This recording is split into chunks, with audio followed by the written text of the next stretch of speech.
एक बार फिर स्वागत है आपका वर्ल्ड नाउ में। अमेरिका और ईरान में जंग के बीच करीब 100 दिनों के बाद तो मुश्किल से हॉर्मुज खुलने पर सहमति बनी थी, लेकिन एक बार फिर से उससे विवाद हो गया। फिर से उसमें विवाद पेच फंसाता हुआ नजर आता है। लेबनान में लगातार हमले के कारण ईरान ने फिर से हॉर्मुज को बंद कर दिया और इस बीच अमेरिका और ईरान में स्विट्जरलैंड में शांति वार्ता चल रही है। आइए आपको विस्तार से बताती हूँ आखिर क्या है ये पूरा मामला। अमेरिका और ईरान में स्विट्जरलैंड में शांति वार्ता हो रही है और इन सब के बीच में ईरान ने स्ट्रेट ऑफ हॉर्मुज को बंद कर दिया। कुछ दिन पहले जंग खत्म होने का ऐलान होता है, लेकिन शांति अभी भी अधूरी है, दूर दूर तक नजर नहीं आ रही। क्योंकि कुछ दिन पहले ही जब शांति वार्ता की बात हुई, युद्ध विराम की बात हुई, ठीक उसके 3 दिन बाद एक बार वही तस्वीर नजर आती है। आपको ध्यान होगा, ठीक 3 दिन पहले वर्साई में जो मेमोरेंडम साइन हुआ था, जिसकी तस्वीरें आपके सामने हैं, वो स्ट्रेट ऑफ हॉर्मुज के लिए राहत की सांस थी। लेकिन ट्रंप और ईरानी राष्ट्रपति मसूद पेज़ेश्कियान ने 17 जून को डिजिटली पहले साइन किया। युद्ध विराम तय हुआ और यह तय हुआ कि ईरान स्ट्रेट ऑफ हॉर्मुज को तुरंत खोल देगा। लेकिन शनिवार को यानी 20 जून को ईरान की सेंट्रल कमांड ने एक बार फिर से ऐलान कर दिया कि स्ट्रेट ऑफ हॉर्मुज फिर से बंद हो गया है और ये नया परमिटिंग सिस्टम लागू होने के 48 घंटों के भीतर ही दोबारा से बंद भी कर दिया गया। अब आप समझिए कि कैसे हालात यहां पर हैं। उम्मीद जागी, लेकिन पल भर में वो उम्मीद धराशायी भी हो गई। ईरान की मेहर न्यूज एजेंसी के अनुसार सेंट्रल कमांड ने अमेरिका और इजराइल पर 17 जून के समझौते का उल्लंघन करने का आरोप लगाया और स्ट्रेट ऑफ हॉर्मुज बंद कर दिया। और असली वजह जानते हैं क्या है? असली वजह है लेबनान। इजराइल ने दक्षिणी लेबनान में अटैक लगातार कंटिन्यू रखे हैं, जिसकी वजह से ईरान सीज फायर का इसे उल्लंघन मानता है। ईरान ने इसे पहला कदम बताया, यानी संकेत साफ है कि अगर इजराइल यहां पर नहीं रुका तो आगे और सख्त जवाब आ सकता है। पहला कदम स्ट्रेट ऑफ हॉर्मुज बंद करने का। अब आईआरजीसी नेवी ने सभी जहाजों को चेतावनी देनी शुरू कर दी कि स्ट्रेट ऑफ हॉर्मुज के पास में ना आए, सुरक्षा खतरे में रहेगी और संदिग्ध माइनों की वजह से इंटरनेशनल ट्रैफिक सेपरेशन स्कीम वाला रूट भी पहले से ही बंद है। और समझिए, ये कोई पहली बार नहीं है। 28 फरवरी को जब अमेरिका इजराइल ने ईरान पर अटैक किया और सुप्रीम लीडर अली खामनेई की मौत हुई, तब से स्ट्रेट ऑफ हॉर्मुज हर बार बंद हो जाता है। कई बार आंशिक तौर से खोला जाता है, कई बार पूर्ण रूप से बंद कर दिया जाता है। अब अप्रैल 8 तारीख को जब सीज फायर हुआ, उसके बाद ईरान ने स्ट्रेट दोबारा खोलने पर सहमति जताई थी और 17 अप्रैल को कुछ ही घंटों के लिए स्ट्रेट ऑफ हॉर्मुज खोला भी गया। लेकिन अमेरिका ने ईरानी बंदरगाहों पर जवाबी ब्लॉकेड लगा दिए। इसके बाद ईरान ने एक बार फिर से अब उस पर ताला जड़ दिया है। अब आइए आपको बताते हैं कि स्ट्रेट ऑफ हॉर्मुज ताला लगने से वहां पर क्या क्या दिक्कतें हो सकती हैं, ना सिर्फ मिडिल ईस्ट को, कैसे ये पूरी दुनिया की चिंता बढ़ाते हुए नजर आता है। स्ट्रेट ऑफ हॉर्मुज पर एक बार फिर से ताला लगेगा और कहा जा रहा है कि इस बार का ताला दिवाला निकाल देगा। स्ट्रेट ऑफ हॉर्मुज दुनिया के दरअसल अहम तेल व्यापार के लिए लाइफलाइन माना जाता है और स्ट्रेट ऑफ हॉर्मुज, इस पर ईरान ने एक बार फिर से बंदी का ऐलान कर दिया। ईरान का दावा है कि युद्ध विराम और शर्तों का उल्लंघन किया गया। पहली बार स्ट्रेट ऑफ हॉर्मुज 28 फरवरी 2026 को बंद हुआ था, जब बड़ा हमला किया था अमेरिका और इजराइल ने मिलकर, और उसके बाद अप्रैल में कुछ समय के लिए स्ट्रेट ऑफ हॉर्मुज खोला भी गया, लेकिन सिर्फ 24 घंटों से भी कम समय में दोबारा बंद कर दिया गया। समझौते तक स्ट्रेट ऑफ हॉर्मुज में करीब 108 दिनों तक की एक तरह से बंदी रही, उसको बंद करके रखा गया। यूएस ईरान युद्ध विराम या एमओयू का जो तस्वीर पेश की गई थी, उसके बाद में इस मार्ग को खोलने की घोषणा की गई और महज 2 से 3 दिनों के बाद में इस घोषणा के एक बार फिर से स्ट्रेट ऑफ हॉर्मुज को बंद करने का ऐलान कर दिया गया। सामान्य दिनों में यहां से रोजाना करीब 90 से 100 जहाज गुजरते थे। स्ट्रेट ऑफ हॉर्मुज बंद होने से वैश्विक अर्थव्यवस्था को बड़ा झटका लगा है, एक तरह से ये माना जा रहा है। यानी एक और ईरान ने पाबंदी लगा रखी है तो दूसरी ओर एक और पाबंदी देखने के लिए मिलने वाली है। अमेरिका अभी ओमान की खाड़ी में नाकेबंदी को हटाया ही नहीं था, सिर्फ जहाजों को गुजरने दे रहा था। और यही असली ट्विस्ट यहां से निकलकर सामने आता है। युद्ध के दौरान ईरान कुछ जहाजों को पास होने देता रहा। कई रिपोर्ट्स तो ये भी दावा करती हैं कि एक जहाज से $20 लाख तक टोल वसूला है यहां पर। और यानी ईरान ने अपने नियंत्रण वाले रास्ते को कमाई का जरिया पूरी तरह से बना लिया। और अब अमेरिका भी पीछे नहीं है। ट्रंप ने अपनी social media account truth social पर सीधे सीधे ऐलान कर दिया, सीज फायर के 60 दिनों तक स्ट्रेट ऑफ हॉर्मुज में कोई टोल नहीं लगेगा। और उसके बाद भी टोल तभी लगेगा जब वो खुद अमेरिका लगाए, बशर्ते डील पूरी ना हो। यानी अगर डील पूरी नहीं हुई तो अमेरिका भी पैसा लेगा, ईरान भी पैसा लेगा। यानी ट्रंप की धमकी बिल्कुल सीधी सीधी है। अगर ईरान के साथ फाइनल डील 60 दिनों में नहीं बनी तो अमेरिका खुद स्ट्रेट ऑफ हॉर्मुज पर सर्विस चार्ज वसूलना शुरू कर देगा।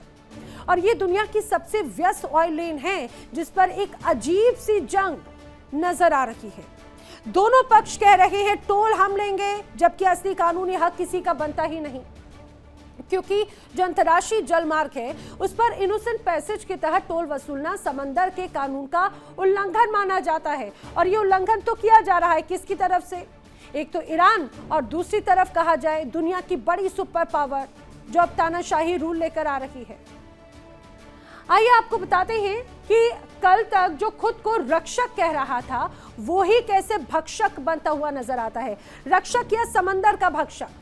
ट्रंप की खुली धमकी है, 60 दिनों में समझौता नहीं तो अमेरिका टोल वसूलना शुरू कर देगा।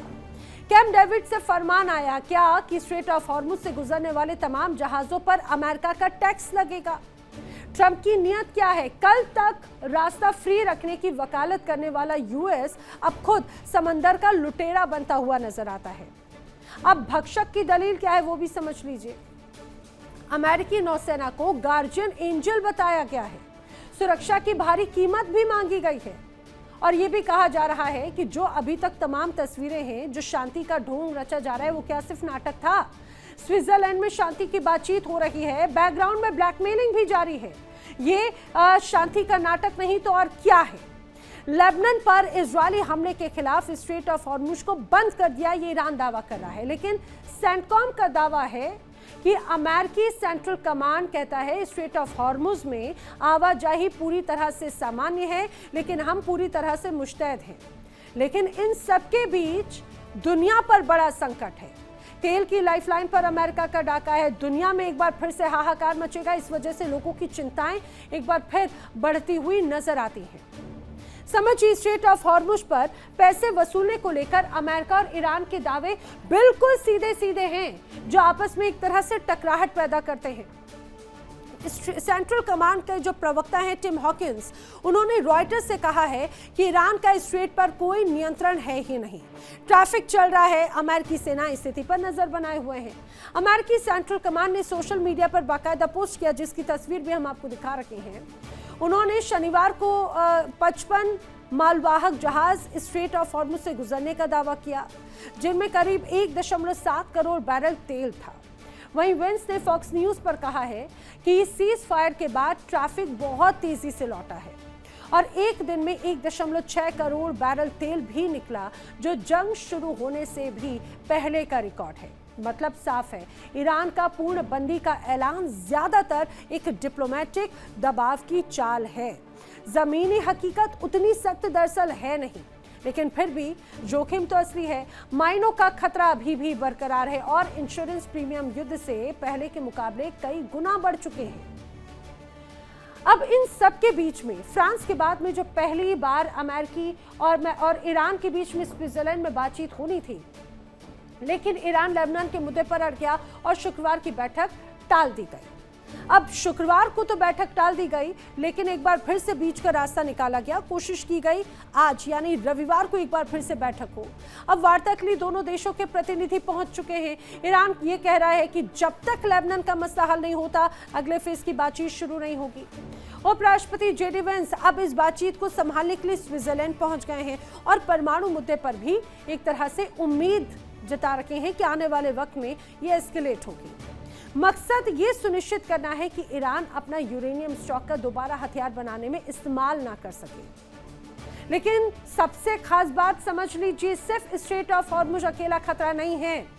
यमन के हुती विद्रोहियों ने भी मैदान में उतरकर इजरायली जहाजों के लिए रेड सी में पूरी तरह से नौवाहक प्रतिबंधित करने का ऐलान कर दिया और ये कह दिया कि अब से दुश्मन की हर हलचल को सैन्य निशाना माना जाएगा। और ये दूसरा अहम चोक पॉइंट है। सिर्फ 26 किलोमीटर चौड़ा बाब अल मंडेब रेड सी को अदन की खाड़ी और हिंद महासागर से जोड़ता है और दुनिया के करीब 12% समुद्री व्यापार का रास्ता दरअसल यहीं से गुजरता है। खतरा सिर्फ बयानों तक सीमित नहीं है। हाल ही में यमन तट के पास में एक मालवाहक जहाज पर हथियारबंद लोगों ने छोटी नाव से हमला कर दिया, जिससे जहाज की सुरक्षा ने एक तरह से नाकाम कर दिया। ईरान के पास में खुद स्ट्रेट ऑफ हॉर्मुज की अगर बात करें तो तट पर सैन्य ठिकाने हैं, लेकिन बाब अल मंडेब के पास में कोई सीधी ईरानी सैन्य मौजूदगी नहीं है और इसीलिए उसे ये काम क्षेत्रीय सहयोगियों के जरिए एक तरह से करना पड़ेगा। कुल मिलाकर 3 चीजें बिल्कुल क्लियर कट साफ है। पहला, हॉर्मुज और बाब अल मंडेब दोनों ही एक साथ एक एनर्जी कॉरिडोर के 2 सिरे हैं और अगर दोनों एक साथ बाधित हो गए तो तेल की सप्लाई चेन में जो झटका लगेगा वो 2026 के युद्ध से और भी ज्यादा बड़ा होगा। दूसरा, ईरान की रणनीति बंद करो थोड़ा खोलो टोल वसूलों वाली जो बार्गेनिंग है वो एक तरह से ये कहा जाए बार्गेनिंग टैक्टिस उसकी बन चुकी है। असली मकसद बातचीत में दबाव बनाना है और जो तीसरी बड़ी वजह है वो ट्रंप की टोल वाली धमकी भी उतनी ही दबाव की राजनीति है। असली कानूनी अधिकार एक तरह से कमजोर है जो किसी के पास में नहीं है। फिलहाल जहाज चल रहे हैं, तेल की कीमतें अभी संभली हुई हैं, लेकिन ये संतुलन बेहद नाजुक है। अगर स्विट्जरलैंड की बातचीत टूट जाती है या लेबनान में इजरायली हमले नहीं रुकते हैं तो अगला कदम सिर्फ और सिर्फ बयानबाजी नहीं बल्कि अगली नाकेबंदी हो सकती है। दुनिया की 20% तेल सप्लाई और 12% समंदर व्यापार एक तरह से इसी एक फैसले पर पूरी तरह से टिकता हुआ नजर आता है। तो ये स्ट्रेट ऑफ हॉर्मुज का हाल है, लेकिन आपको ये भी बताएंगे कि आखिर कैसे ईरान से पंगा लेना किसी एक देश पर भारी पड़ता हुआ नजर आता है। देखिए इंडिया डेली 24/7 अब आपकी स्मार्ट टीवी पर। इंडिया डेली मौजूद है सभी डिजिटल प्लेटफॉर्म पर लाइव और लगातार। इंडिया डेली 24/7 हर दिन राष्ट्र को समर्पित।